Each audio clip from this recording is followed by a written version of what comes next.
Olá, seja bem-vindo a mais uma aula do Alô Vestibulando. Hoje começaremos com matemática. Eu sou a professora Kelly Karina, do Departamento de Matemática da UFRR, e será um prazer estar com vocês. Acompanhe as nossas aulas na TV Universitária, o canal 2, e também no canal oficial da UFRR no YouTube. Pega lápis, papel e vamos começar. Hoje a nossa aula 1 é sobre progressões geométricas, PG.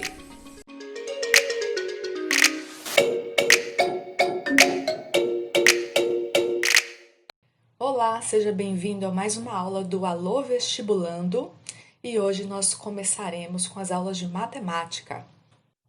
Uma progressão geométrica, que a gente também chama de PG, é uma sequência numérica onde cada termo a partir do segundo é igual ao seu anterior multiplicado por uma constante real denominada razão da PG.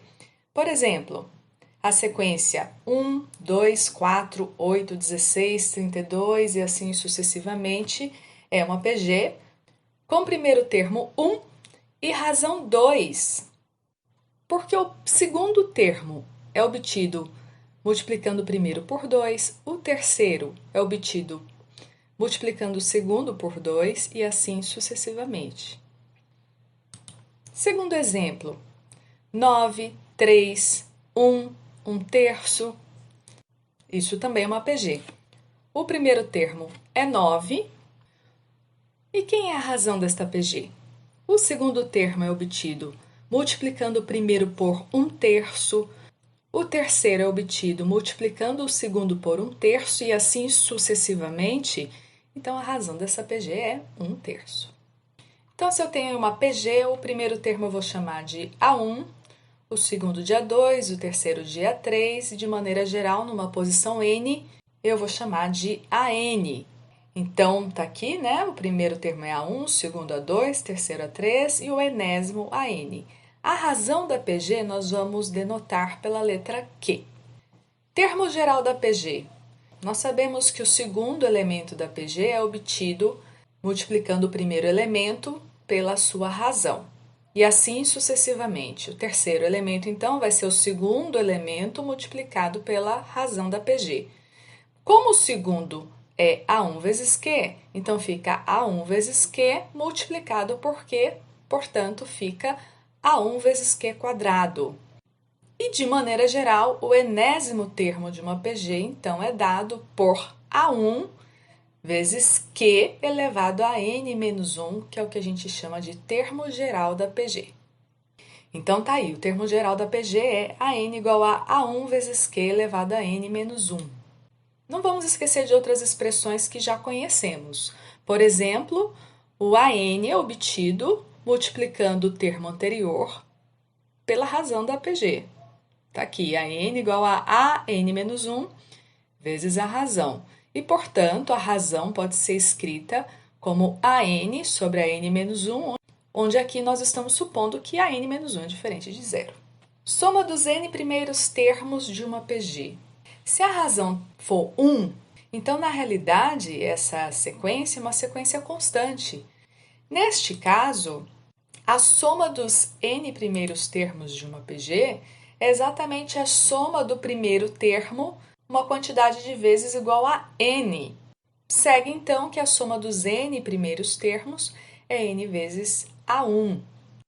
Mas e se a razão não for 1? Se a razão da PG for diferente de 1, vamos ver o que acontece? Bom, S1 é simplesmente A1, primeiro termo. S2 é a soma do primeiro com o segundo. Portanto, fica A1 mais A1 vezes Q. De maneira geral, então, nós temos que a soma dos N primeiros termos é dada pelo primeiro termo, A1, somado com o segundo termo, A1 vezes Q, somado com o terceiro, né, até o enésimo termo, que é A1 vezes Q elevado a N menos 1. Eu vou chamar isso de equação 1. Multiplica essa equação 1 pela razão Q, não nula. Então, fica Sn vezes Q, A1 vezes Q, A1 vezes Q quadrado, e assim sucessivamente até A1 vezes Q elevado a N. Agora faça a equação 1 menos 2, membro a membro. Vai ficar então Sn menos Sn vezes Q, que eu coloquei aqui.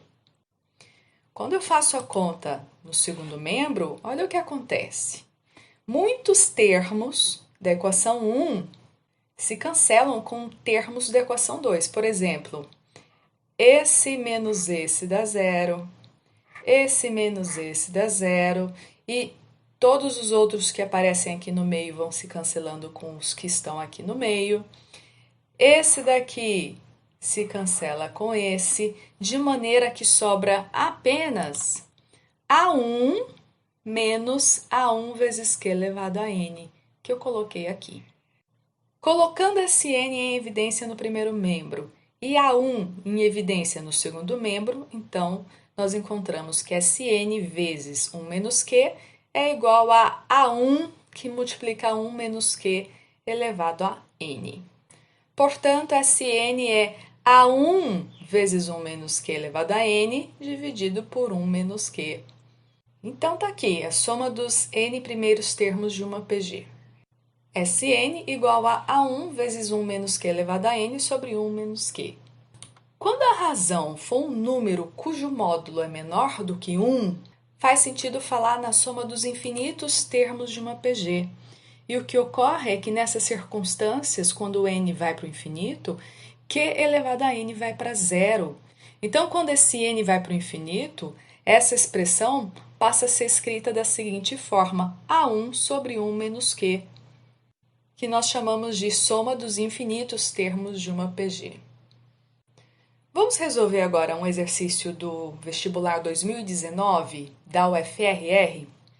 É a questão de número 11 de matemática, que diz assim: considerando a informação de uma concessionária de que 310 veículos passaram pela praça de pedágio em um intervalo de 5 horas e que o número de veículos dobrou a cada hora, é correto afirmar que a quantidade de veículos que passaram na quinta hora de observação é 155? 150? 140? 80? 160? No primeiro momento, você pode fazer assim, né? Bem, eu não sei quantos carros passaram na primeira hora. Chamei aqui de X. Lembrem-se da informação do problema que diz que a cada hora esse número dobra. Portanto, na segunda hora seria o dobro de x, 2x, e assim sucessivamente. Então, aqui na terceira hora é o dobro desse, 4x. Quarta hora, o dobro desse, 8x. E quinta hora, 16x. Outra informação do problema é que em 5 horas passam um total de 310 carros. Então, na realidade, estou dizendo que a soma desses valores é 310. Quando você monta essa equação, você encontra o valor x igual a 10. Mas x igual a 10 é a quantidade de carros que passou na primeira hora. A pergunta é a respeito da quinta hora, ou seja, quem é 16x. Como x igual a 10, 16x então vai ser 160. Resposta: 160. Notem que essa resolução está correta, mas ela só foi viável porque são apenas 5 horas, né? Eu consegui exibir, em função de x aqui, essas quantidades de carros que passaram a cada hora, porque eram apenas 5 horas. Mas esse método não é muito viável se eu tiver um intervalo de tempo maior. Vamos resolver usando o que a gente aprendeu? Eu já sei que trata-se de uma PG. Afinal de contas, a cada hora a quantidade de carros é obtida multiplicando a quantidade anterior por 2. Já sei até que essa razão é 2. Então, na primeira hora aqui, vou dizer que essa quantidade é A1. E nós estamos interessados em fazer essa discussão até a quinta hora. Portanto, N é igual a 5. A quantidade de carros que passou na primeira hora eu chamei de A1, então na quinta hora tenho então A1 vezes Q elevado a 4, que é o N menos 1. Ou seja, A1 vezes a nossa razão é o número 2, elevado a 4. Portanto, 16 A1. Vocês se lembram da expressão para a soma dos n primeiros termos de uma PG? Ela é dada por Sn igual a 1 vezes 1 menos q elevado a n sobre 1 menos q. Então, nós vamos usar essa expressão para n igual a 5. A soma dos 5 primeiros termos dessa PG eu sei que é 310. A 1, eu não sei quem é, mas a razão eu sei, é 2. Então, ficou A1 vezes 1 menos 2 a quinta sobre 1 menos 2. Fica, então, 310 igual a A1 vezes 1 menos 32 sobre menos 1. E quando você resolve essa equação, você encontra 1 igual a 10. Mas o que eu quero é o número de carros que passaram na quinta hora. Então, eu tenho que fazer 16 a 1, portanto, igual a 160. Portanto, qual é a alternativa correta? Letra E. Bons estudos e até a próxima!